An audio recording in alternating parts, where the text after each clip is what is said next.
बघा डीपीपीचं किती नंबरचा 22 नंबरचा क्वेश्चन आहे. ऍसर्शन रिझनिंगचा क्वेश्चन आहे. ऍसर्शन बरोबर, रिझन बरोबर आणि करेक्ट एक्सप्लेनेशन.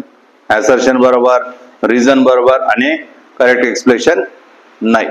तिसरा ऑप्शन मध्ये काय, ऍसर्शन बरोबर आहे आणि रिझन चुकीचं आहे.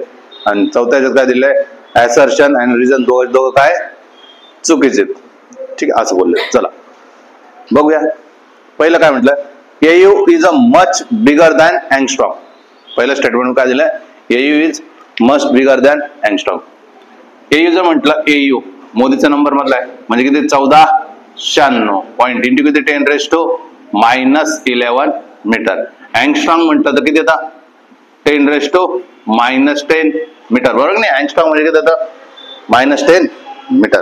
आता बघा ना, मग काय म्हटलं, AU मोठा आहे. AU मोठा आहे का छोटा आहे, AU मोठा आहे का छोटा आहे, पटकन.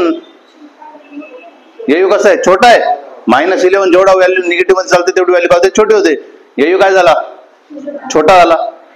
आणि मग अँगस्ट्रॉम कसा झाला, मोठा झाला. आणि पहिल्या ह्याच्यात ऍसर्शनच काय झालं, ऍसर्शन बरोबर का ट्रू आहे, ऍसर्शन फॉल्स का ट्रू आहे, फॉल्स आहे. म्हणजे पुढचं ऑप्शन वाचायची गरजच नाही ना, म्हणजे ऑप्शन डायरेक्टली कुठे जाणार आहे, चौथं नाही ना.